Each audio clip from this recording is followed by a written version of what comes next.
Good afternoon. I'm Dr. Sarah Abosh Jacobson, the Barbara Rabin Chief Education Officer here at the museum. And I would like to thank you for joining us at the Dallas Holocaust and Human Rights Museum for the first program, Bert, you're a trendsetter, of our 2025 Summer Survivor Speaker Series. Today you will be hearing from Mr. Bert Romberg, who was born in Astheim, Germany in 1930. In 1938, his mother planned for the family to escape to England by obtaining a visa for herself and securing spots for Bert and his sister Magie on the Kindertransport, a rescue mission that allowed thousands of Jewish children to live with English citizens. Before we begin, I would like to thank our community partners for this Summer Survivor Speaker Series: Anti-Defamation League Texoma, Dallas After School, Green Hills School, Jewish Federation of Greater Dallas, Southwest Jewish Congress, Texas Holocaust, Genocide, and Anti-Semitism Advisory Commission, and the Legacy Senior Communities. We are grateful for your support of the museum and of our programs. I would also like to extend a special welcome to our board members, generations, and volunteers in the audience. We couldn't fulfill our mission without you. If you are interested in becoming a museum member or volunteer, please visit our website at dhhrm.org. We would love to have you join us, and you can learn more there. In just a moment, Bert will share his story with you. Then we will have time for questions and answers. If you're joining us in person today, you received a little golf pencil and an index card on which you can write any of the questions that you may have. Our staff will be around at the end of Bert's talk today to pick up those cards. Just wave it in the air and we'll come and grab those, and we'll get to as many of those as we can. If you're joining us virtually, please use the Q&A function at the bottom of your screen to type out and submit your questions, and we will weave those into the Q&A session as well. I now ask you please to silence your cell phones so that we can all listen uninterrupted to Bert's story. For those of you who don't know exactly how to do that, turn to the child to your left or right. They can show you how to do that. Please also refrain from recording today's session. We will be posting a recording of his talk on the museum YouTube channel in the coming days, so you'll be able to look at this. And it is now my very great pleasure and honor to turn things over to Mr. Bert Romberg. Thank you. Thank you, thank you. I hope you applaud as loud as this when we're done. Anyway, good afternoon. I'm going to spend the first 30, 45 minutes telling you about my first 15 years on this planet. That's a lot of stuff to put in 15 minutes, so we may skip around a little bit. To begin with, let's see, the Kindertransport. You see this travel map, which was a crude map of northwestern Europe and the United Kingdom, England and Scotland and Ireland. And the blue line represents the journey that our little family took in 6 years, beginning 1939, middle 1939, until we left Europe in late spring, early summer 1945. And we started in Astheim, the town that's on your bottom right in Germany. It's a small, even today, it's a small village. In those days, it was probably a hamlet. 2 Jewish families, ours and the Strausses, and maybe 100 other farm families. It is a fertile farming community. It's at the junction of the Rhine, the north-south main river of Germany, and the Main, the east-west. And this town was in the sort of the armpit of those 2 major rivers, a very fertile farming community, happy, settled, growing everything from goats to grapes. And we prospered. I'm talking about not just our family, but that little community prospered in a time when the rest of the world was in a serious recession or depression. And for that reason, or in that ambience, in that climate, our grandfather established a very successful business, which by the time I was born in 1930 was what you would call a farm and ranch store. In any event, give you a quick history, and you want to take notes, we'll do a dateline.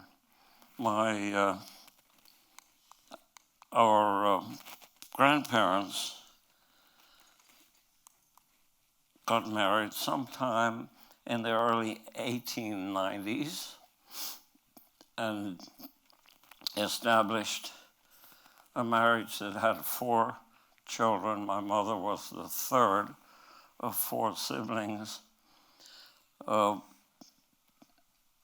They were married. My parents were married in 1927, although it says 29. We will correct that. In any event, this is their wedding picture. At this wedding, the people you see here were only relatives, uncles and aunts, and cousins of my parents. There probably were some local people there, friends of our parents and our grandparents. But of these 40 or some odd people who attended this wedding, the next 15 to 20 years, perhaps only 10 of them survived. This is my parents' wedding certificate. The one on your right is the Hebrew wedding. It's a ketubah is the Hebrew word, but it actually means contract. The one on the left is today's version, which you can buy for about $10. And if you want to use it, we can teach you how to use it. This is Astheim. And the picture on the bottom right, the house on the bottom right, is the house where my sister and I were born. Sister is a year older than I. She was born in 1929. I was born in 1930. Her birthday was just a week and a half ago. She's 96. I'm a year younger. The pictures on the top left are a little more recent and a little more fancy, actually. It looks to me like there's a pavement in front of that house or all the way down the street. I doubt there was a full pavement in any part of that town. In any event, that house, we were residents in that house until 1935, 36. Give you the timeline. Sister was born in 1929.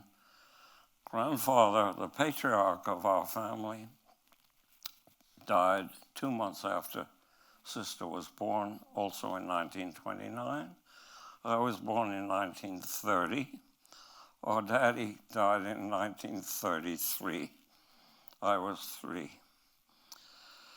Now, the rest of that timeline, beginning in 1932, was the beginning of a great upheaval, both in our family and in the society that we lived in, Germany. In the early 1920s and throughout the 1920s, you had recession, depression, and the worst of that, although it was worldwide, even in the United States, the country that suffered the most was probably Germany, being, being what's considered the loser in the First World War. The First World War from 1914 to 1918, their leader, they had a king, German word was Kaiser, who led them into a war against Allied French and English armies, and they were the losers to those armies, and I don't believe in anybody really winning in a war. In a war, there's always losers, but the ones that are considered losers are the people who lose the most. But even the people who win or lose the least lose. So the war is very beneficial to very few people.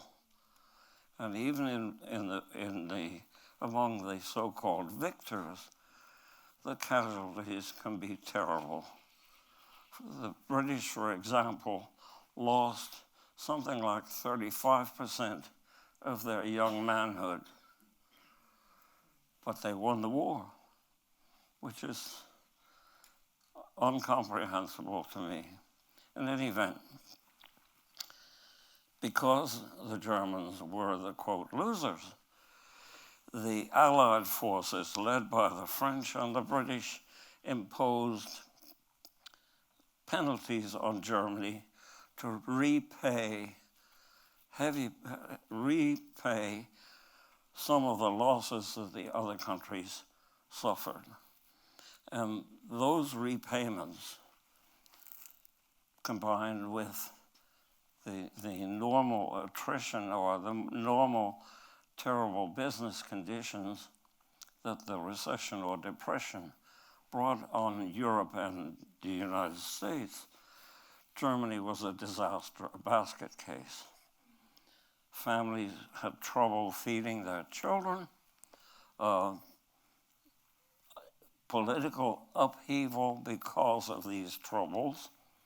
And in this political upheaval, beginning in the early 1920s, a group of malcontents, basically people who would not be happy in any society,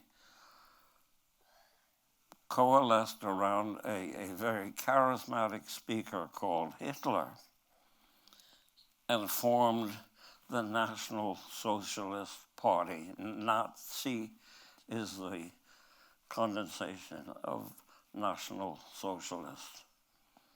And this Nazi party agitated all through the 20s into the early 1930s, and finally, in a democratic election, they had the largest percentage of the vote, not a majority, but enough to bargain with splinter parties who would ally with them, and that coalition, led by Adolf Hitler, became the winning party. And how that happened was a very close election.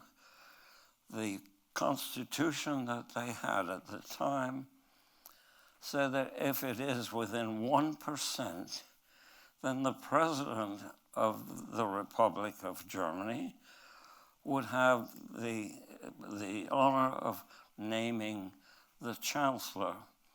This was a parliamentary constitution where you had a president who was a figurehead, and the chancellor, the equivalent of the party leader, would be the equivalent of the president in our society. So that president, a guy called von Hindenburg, nominated Hitler. And Hitler, and that nomination, according to the Constitution, had 60 days in which the parliament could yea or nay on the nomination. And then something happened. There was a fire in the German parliamentary building in the Ruhr, and Hitler blamed the communists or blamed somebody, and he said to Parliament, we've got to root out the culprits, and I want your authority, called the Enabling Act, to go after them without coming back to you for permission, because they will escape. And the Enabling Act allowed him immediately to declare martial law, and the republic ceased to exist. It became a dictatorship. Within a few weeks, how this affected our family. Hitler had been preparing for years his succession to the chancellorship. So 2 edicts came out of that parliament, or came out of the Reichstag, which is now effectively the Nazi Party. The first of those said something to the effect that you good Germans have a cancer within your society, and that cancer is a group of non-contents, and they are the Jews. They do not belong among you. They are different. They think differently. They are strangers. We have to put them down. We cannot tolerate them in our society. So if you have to do business with them, do as little as possible, pay as little as possible, and if you owe them money, try not to pay them. And we, the Reichstag, the government, which is now the Nazi Party, will see to it that no policeman, no judge, no jury, no prosecutor will take a case against the Jews when you owe them money. Right there, we, 450,000 Jewish people, Jewish German citizens, lost most, if not all, our civil rights. The other edict that came out, and which directly affected us, because my sister and I were snot-nosed young kids, my mother looking for what schooling we can get, that edict said no Jewish child will attend a public school. So here's my mother, the only sibling of the 4 left home.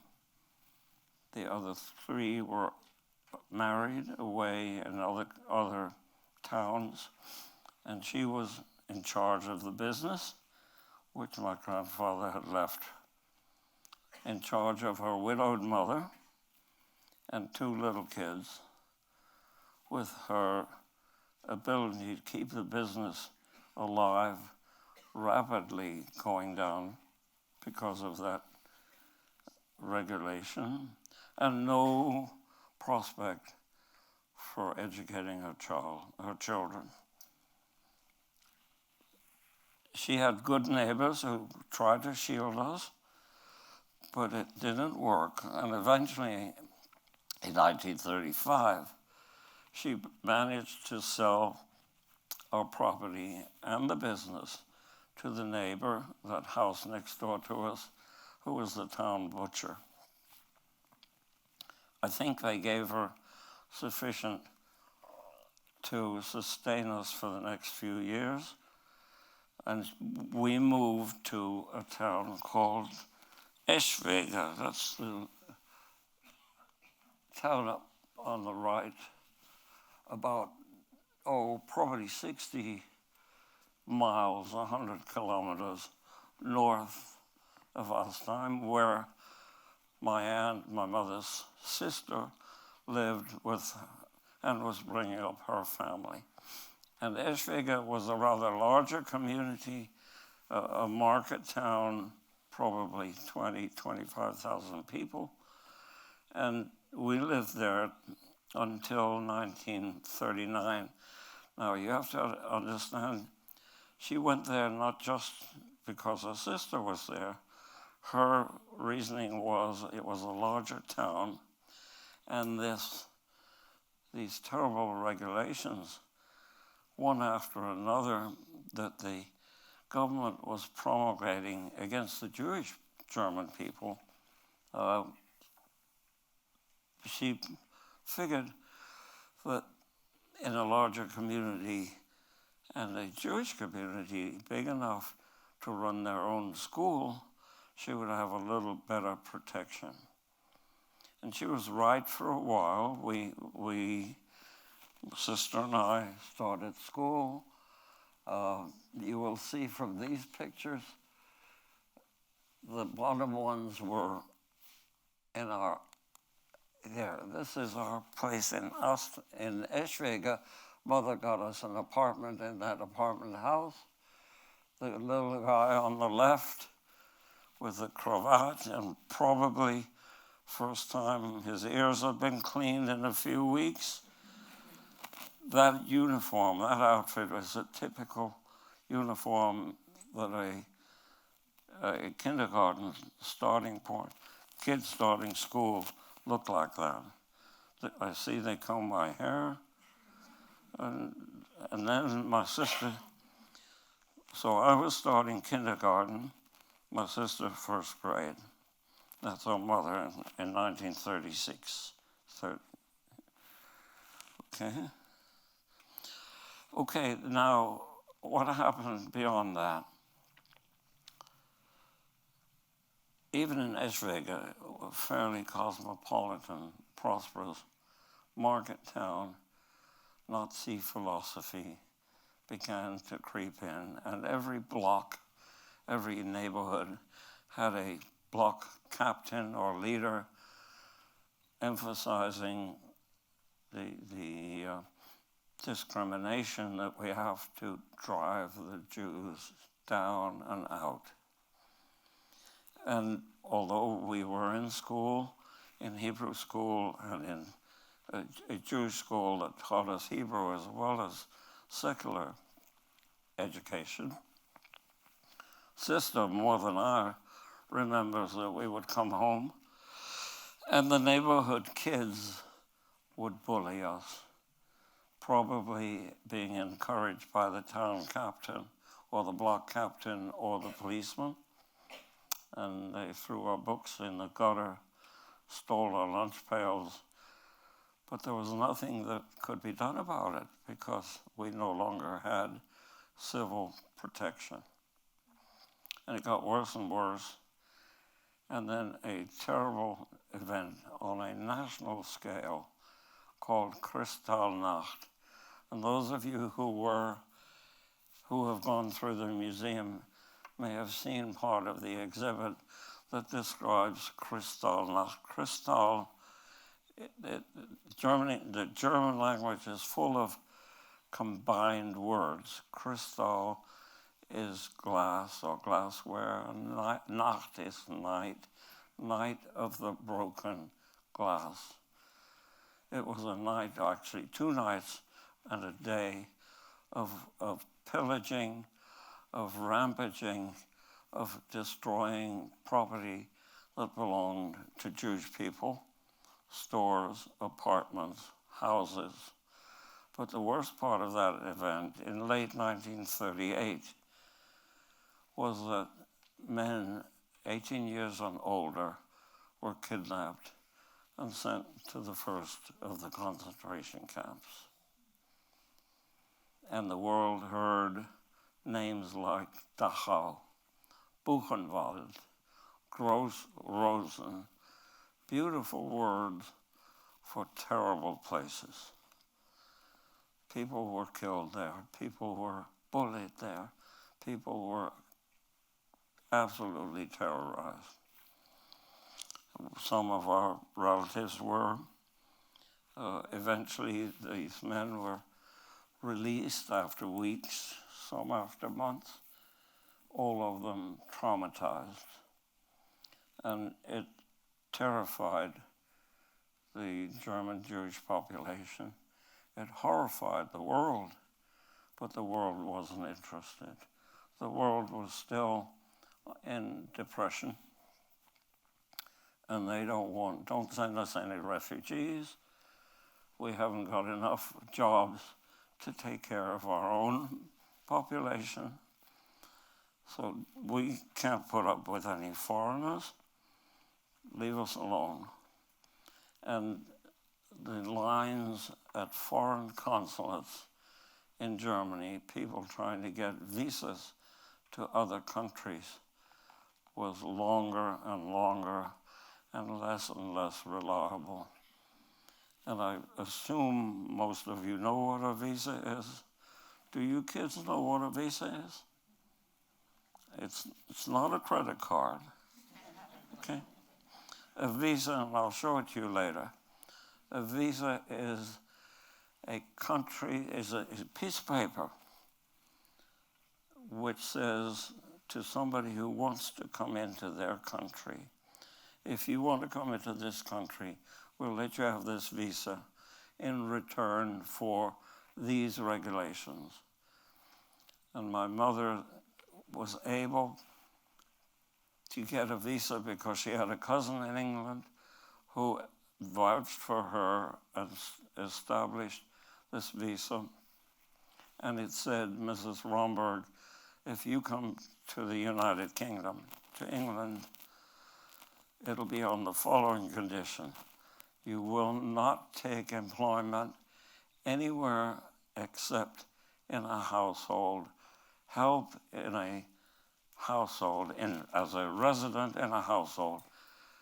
Translated into plain English, Mrs. Romberg, if you come over here and you need to work, the only job we'll let you take is as a housemaid. And it's understandable in this context. England was in depression and recession. England, for those of you who may remember, or those of you who learned in school, was one of the first trade union nations. And the unions dominated British Parliament. And if they had let a lot of refugees in, next elections, they were out. So, and then in addition, a very stratified society that we had in England at the time. This is going on 100 years ago. They didn't mind bringing in refugees who would clean their house, do their yard work, do their laundry. But they didn't want to give up the good jobs. So Mom, figuring we can get out, but what do I do with 2 young kids in a household? They'll never take us. So she put us under the guidance of the Kindertransport. And here starts a good story. Kindertransport. Kinder is the German word for children. Kind is child. Kinder is the plural. Transport is the word you know as a movement.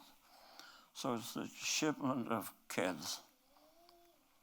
And here's how that started. It is 1938-39, and terrible stories about treatment of Jews in Germany shows up in British newspapers and British radio reports. There was no television in those days. And a small Christian sect, the Quakers, heard about these stories and they decided to investigate it. They sent a small delegation, 5 or 6 people, across the channel to Germany to find out really what's going on. And they came back and they told their congregants what's really going on is a terrible persecution of a small population within Germany, the German Jewish people, less than 1%, 450,000 in a total population of 50 million, less than 1%, and they have no future.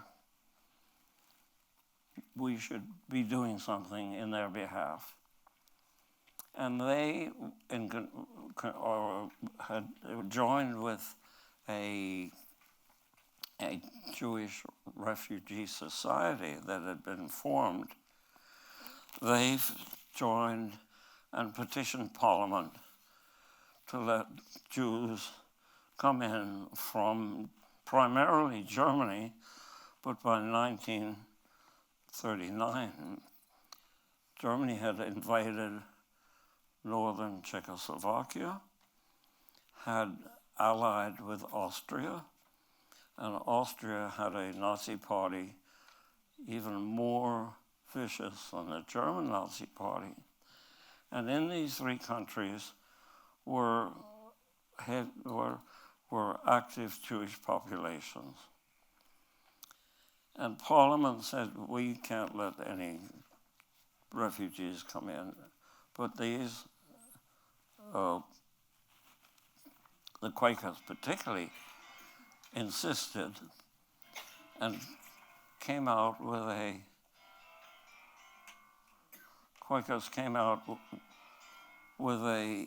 bargain, or anyway, what they came out with, permission to bring out 10,000 children, which became the Kindertransport, with the condition Parliament said to the Quakers and to the refugee societies, bring these children in, but you will guarantee that they will be clothed, housed, fed, and schooled at no cost to the British Treasury. So these 2 societies, the Quakers and the Refugee Society, went to work to find foster homes for 10,000 kids. At the same time, they stationed, or they put trains in 4 locations in Germany and Austria and Czechoslovakia. Berlin, the capital of Germany; Frankfurt, the number 2 city in Germany; Prague, the capital of Czechoslovakia; and Vienna, the capital of Austria. And trains were stationed there waiting for Jewish families to bring their children, to take them to England and hopefully to a better future.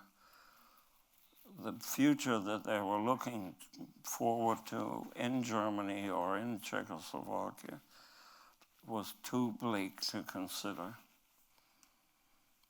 And then imagine this. I have 4 young ladies sitting here in front of me. The youngest, 9, 10. The oldest, 12.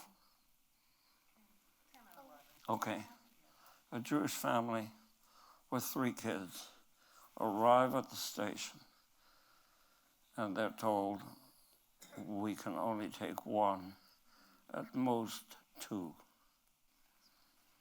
And just figure, or just imagine what went on those train platforms when the mother had to make a decision right there. Who goes and who stays? It's for real. Okay? Anyway, we were in a slightly different position. Mama had this visa. and it also had my sister's name and my name. So we were allowed to enter Great Britain. And she gave us she turned us over to the Kindertransport to take us, because they would guarantee that we would be housed, clothed, fed, and schooled. And that was in middle of 1939. And she immediately got a job in a wealthy household in North London. So that's why I told, somebody asked me before I started what camp we were in. We never were in a camp. We escaped ahead of time. This terrible event that started in late August, early September 1939 and lasted for 6 years. It killed 6 million Jewish people, of which 1.5 million were kids, 15 years and younger. Okay? So, here we are. We arrive in England, and we look something like these kids that you see on the bottom left. These are not Maggie and I, but it's a file folder, but we know that it's Kindertransport because of the numbers they have.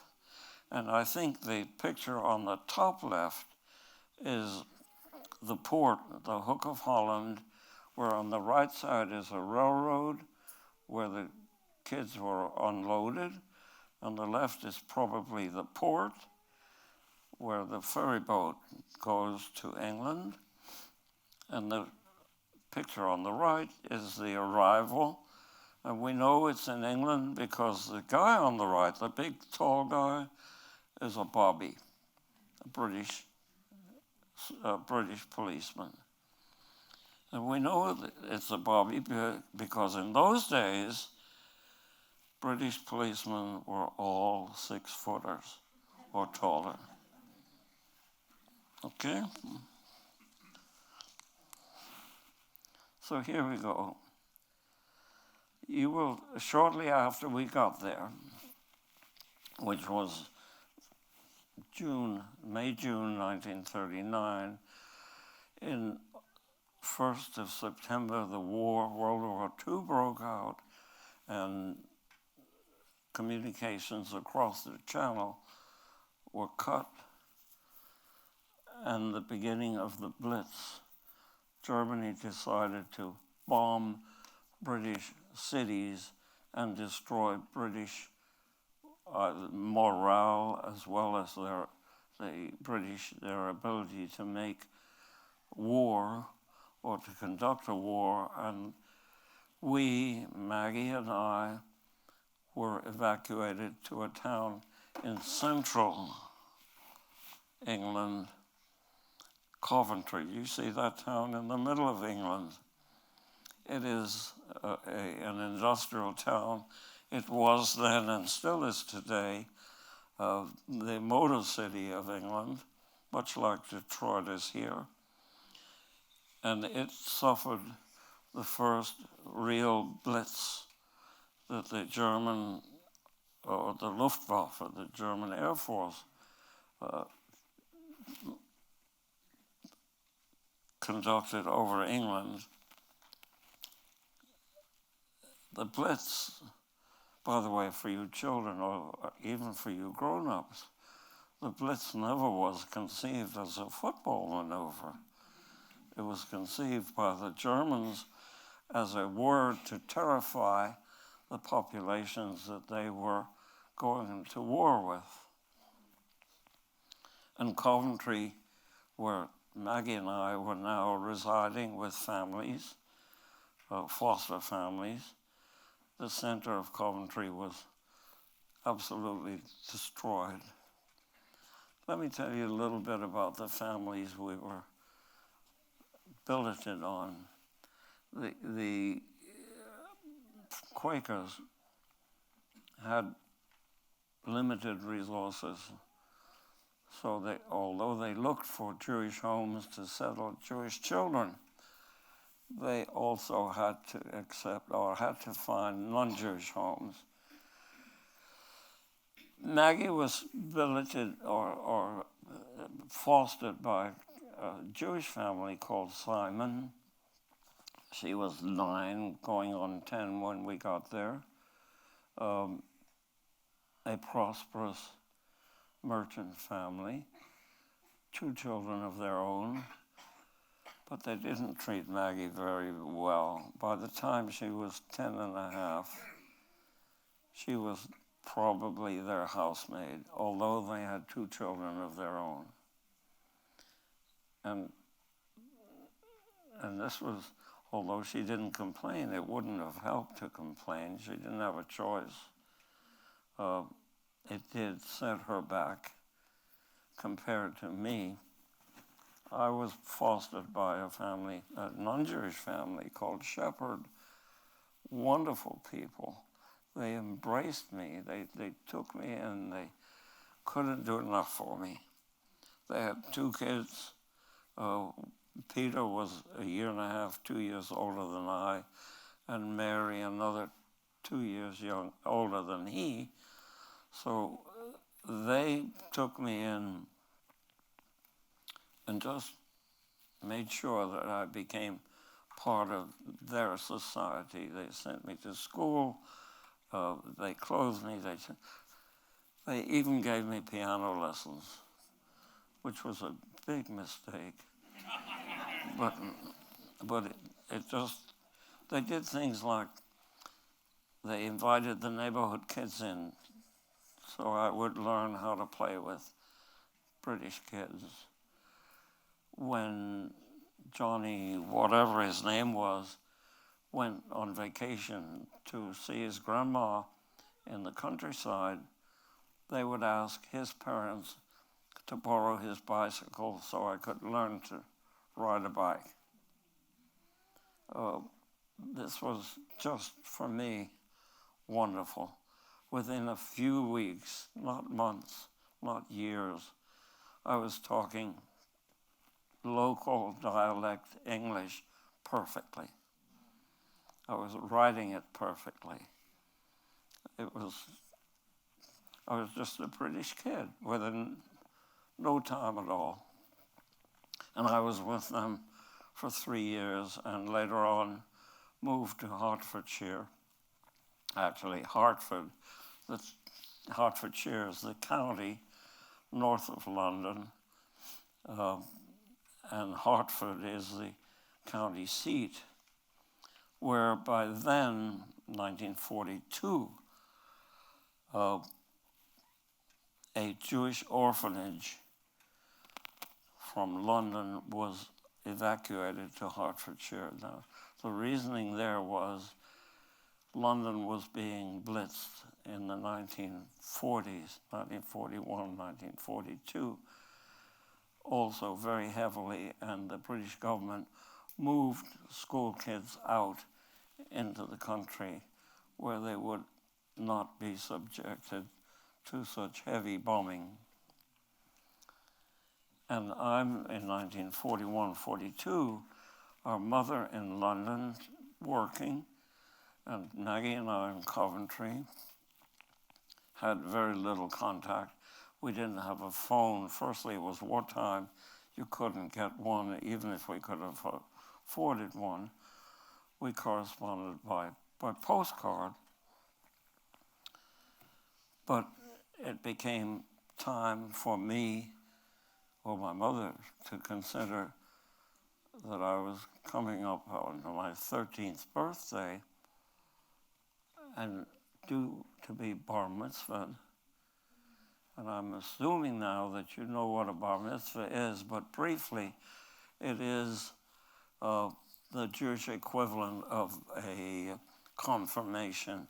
It is a time in a family's life where they have a youngster who at 13 should be eligible to join the adult community.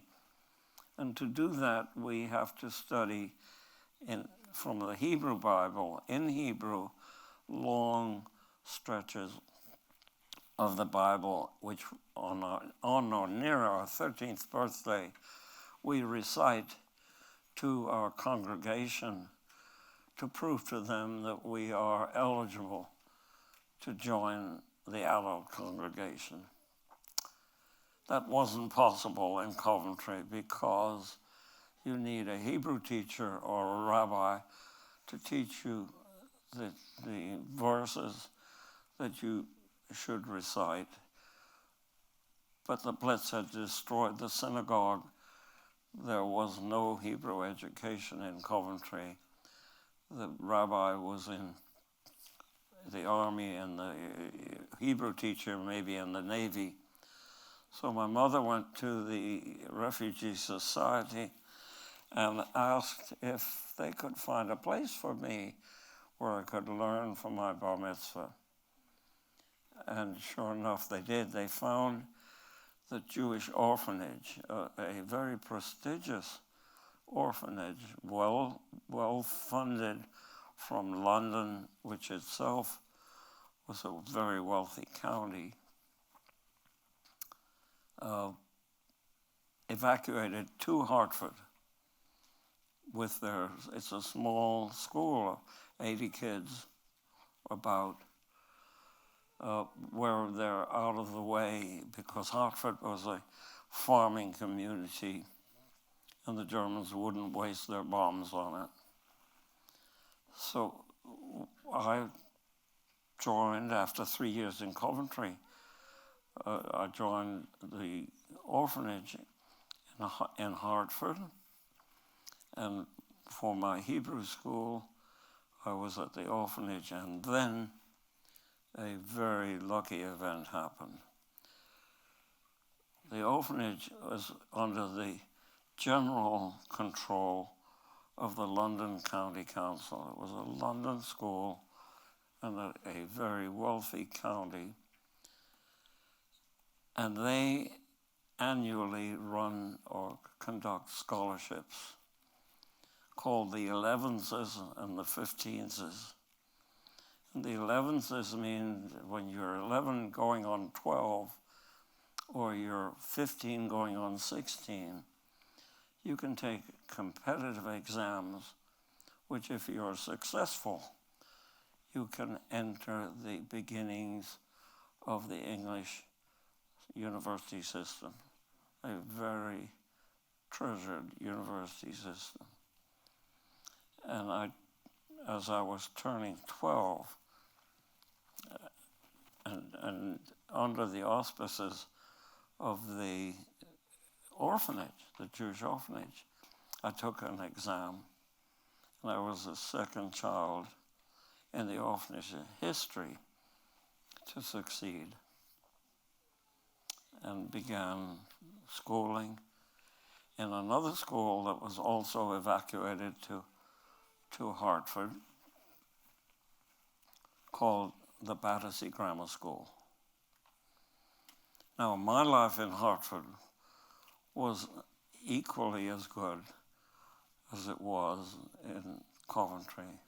I landed with a poor non-Jewish family. They had an infant child, 1 year old.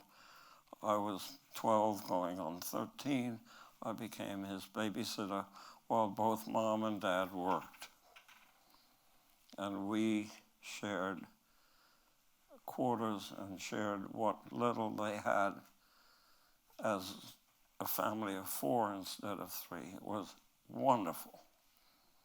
And I went to the Battersea Grammar School for my general education and stayed with the orphanage for my Hebrew education and my bar mitzvah for the next 3 years. Now I want to talk a little bit, particularly to you kids. Let me tell you about Battersea Grammar School.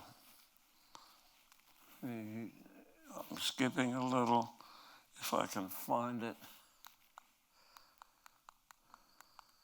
Here, Battersea Grammar School. Where are those older kids that were Where are they? They're somewhere out there. There they are. There's two girls. Do you have a school mascot? Yes. What is it? A husky. I can't hear you. A husky? Anyway, you see this Battersea Grammar School? This is the yearbook, the year we left for the United States. So it was right after I left, but it was still wartime. So it's very poor. I have a copy here, but the last half is the necrology. Do you know what a necrology is? No. Somebody does, but not a lot of it. Necrology is a list of deceased alumni, or in their case, alumni, but deceased people. And it's page after page of their alumni who in the previous 4 or 5 years had died in the war in Europe. Okay? But the rest of it is what happened during the school year. And if you look at the front page, Battersea Grammar School, AD 1700, that's pretty old school system. Do you see the school motto? That's another thing I think you kids don't have. You see it, rather death than false of faith. It says, kids, if you are false of faith, if you lie, or you're not good, then in addition, do you see our mascot that is wearing on his t-shirt?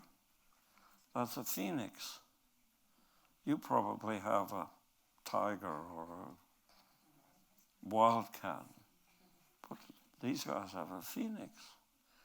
And a patron saint.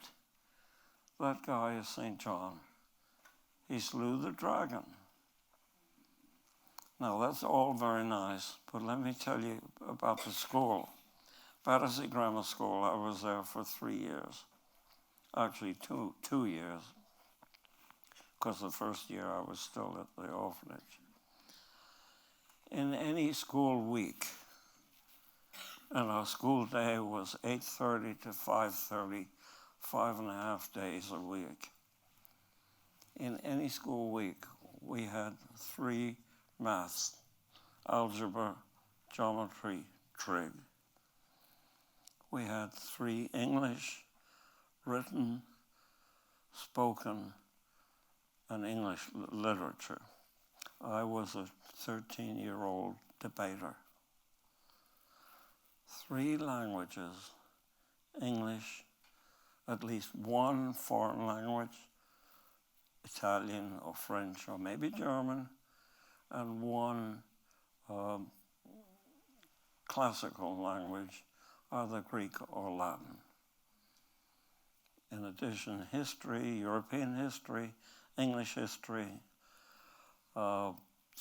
geography, and we had 1 half-day sports, which during wartime we didn't have sports. We were out helping farmers or in a job that was helping the war effort. In Hartford, we were helping a farmer harvest his potatoes. We were out in the potato fields.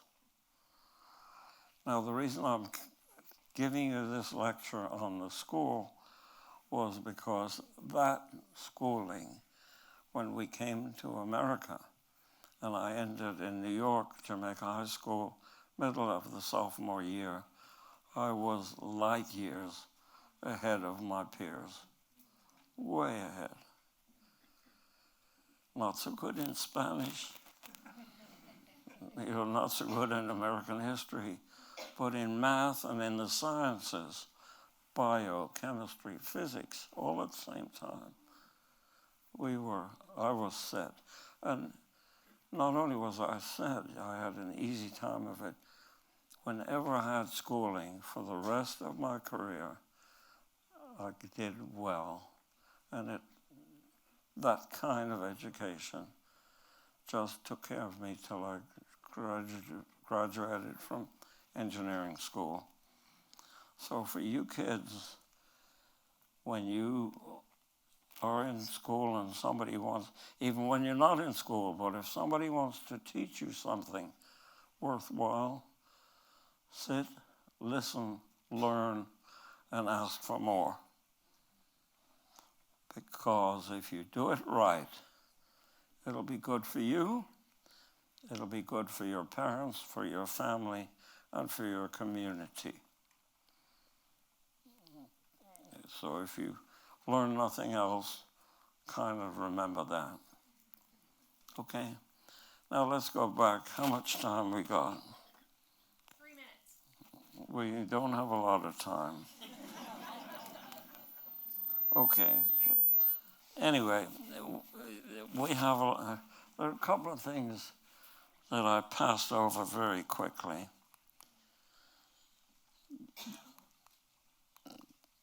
That's probably a street in London after the Blitz. And you'll see the destroyed houses. And in the bottom one, the family sitting there, not knowing where to go.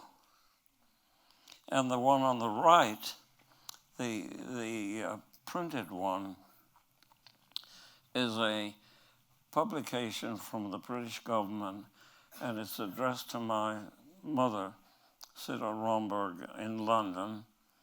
And it says, you were in this house that was bombed, and you lost personal goods worth we think, £54, 17 shillings and sixpence, and we advanced you £19, 10 shillings. So we still owe you £40, 7 shillings and sixpence. And that was dated 1942, 3 years after she got there. This house that she was the housemaid was destroyed, and they're compensating her now. Now that £54 was probably the equivalent of several months of salary as a housemaid. And it was the first time that she had enough money to come and visit her little boy in the countryside after 3 years. Okay. And at the same time, the British, realizing they had all these refugees that they didn't let work in a real job, they put them to work in real jobs and paid them real salaries. And Mama went to work in a sewing factory, making garments for the army. So she finally had some funds where she could travel to see me and Maggie. And the family got together again. So now, there's a lot I can tell you, and a few things I'd like to show you. Oh, there's one in particular I want to show you. It is a photocopy of our visa. And I'll read it to you.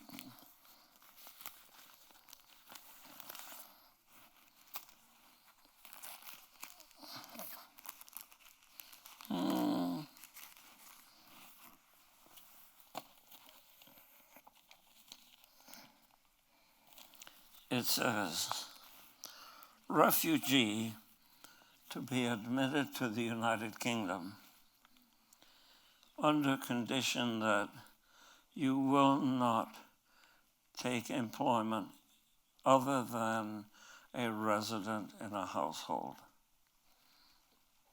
That's what it says. It looks like this. But what it really means, it's worth 3 lives. Piece of paper. Without that, I don't know where we would have ended up. Okay. So we have other stuff I can show you. Does anybody have any questions? Bert, we do have questions. You got questions? We've been collecting questions, so I'll start asking you questions from the audience, okay? Okay. Alrighty. Question first. How did you find Dallas when you first moved here? How did you find Dallas when I first moved here in 1960? After about 2 weeks, I called it the 20-minute city. Why? Because in 1960, there was no place in Dallas that you couldn't get to within 20 minutes, and you were usually early. Okay. Why did you decide to begin telling your story? Because I think I didn't put you through some of these things, but I think it's important. I told you what I usually do when I have classes that come in here, we do a little arithmetic. 1.5 million children died in the next 6 years. 10,000 of us avoided it, cut out ahead of time. 2 of those 10 were Magie and I. What does that mean? What does it really mean? Make a fraction. 10,000 in the numerator, 1.5 million in the denominator. Down there is 1, 2, 3, 4, 5 zeros. Up top are 2 zeros. You smart algebra kids, how do you rationalize that? Okay, we haven't got time. It's 1 over 150. And what that means, for every one of us that got out, 150 died.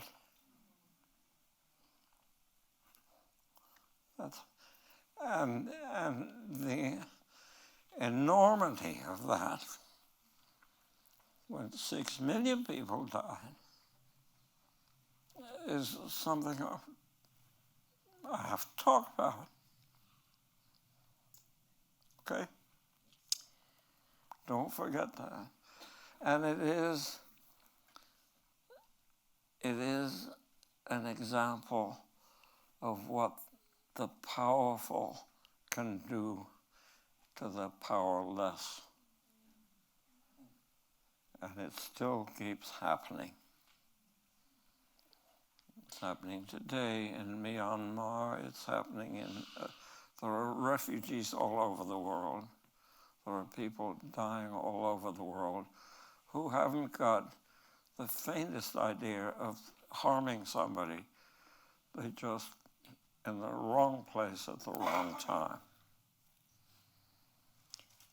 Bert? That's why I do this. How did you get from England to the United States? Good story. The Refugee Society, who took care of us somehow, while we were there, found empty berths on a Canadian troop ship. It was a British luxury liner loaned to the Canadian government to ferry Canadian soldiers to Europe and bring back wounded Canadian soldiers back to Canada. And they found steerage accommodations for 3 little Rombergs. Okay? And they paid for our ticket. This person would like to know what your best memory from your time during the war is. What my best memory during the war? That's one I haven't been asked before.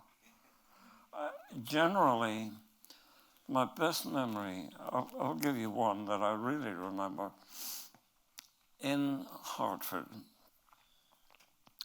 under the auspices of the Jewish orphanage, and we come to Passover, when we Jewish people eat a different kind of food. We're not allowed to eat normal bread. You may or may not, but take my word for it. And London told the orphanage, we are sending you Passover food, matzah, and you name it all.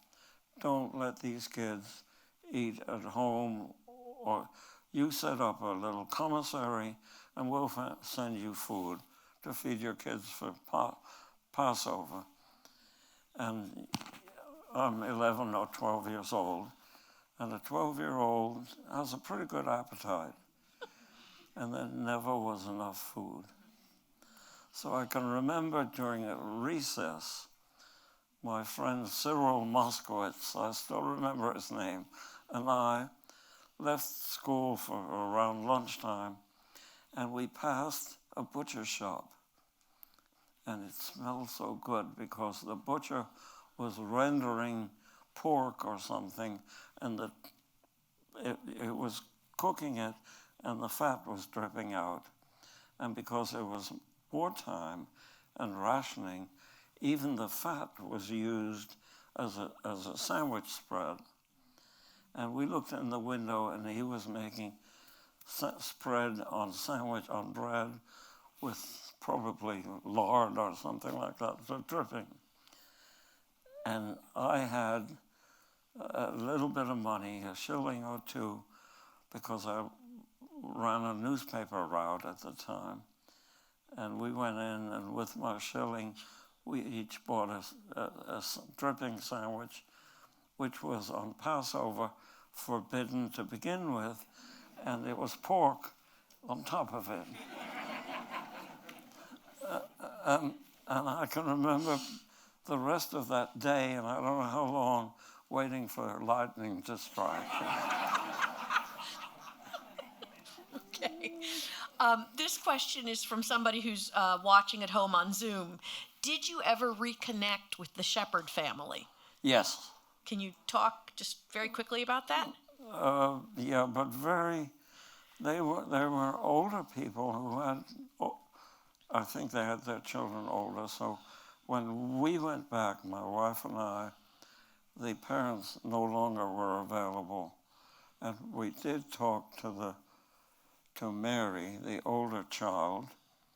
And then when we moved to Dallas, somehow we got a phone call from Mary, who was married to a soldier, an American soldier, and stationed somewhere in the Rio Grande Valley. But that's the last we heard. Okay. What did you do for work? Oh, I didn't work. I graduated with an engineering degree. I never worked at it. I went to work for a Dallas company after I got my degree. I went to work for a Dallas company, basically a scrap metal company, headquartered here, who opened a small sales office in New York and needed a gopher. And I went to work for them in 1955, 55, winter recess, 55, 56. I left day school, changed to night school, and took a job because we ran out of money. And I went to work for 70 cents an hour. Okay. Did you experience culture shock when you arrived in the United States? Yes and no. The one I remember most was how shabbily or how nonchalantly children treated their teachers. Where in England, we had very strict discipline, and the teacher was high on the scale of social acceptance. In America, these kids ran all over their teachers, and I remember, at least comparatively. Okay. All right, final question. What gives you hope, and what do you want to tell the young people in the audience as the next generation?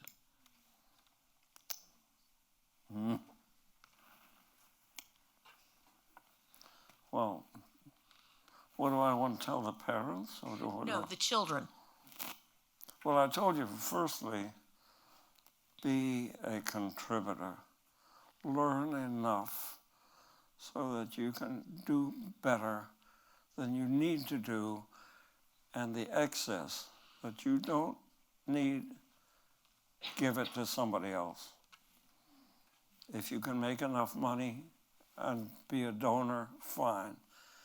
If you don't have that much money, but you're doing okay, go to work for your church, for your school, volunteer, and do some good.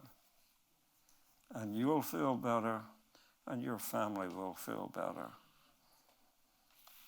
Okay.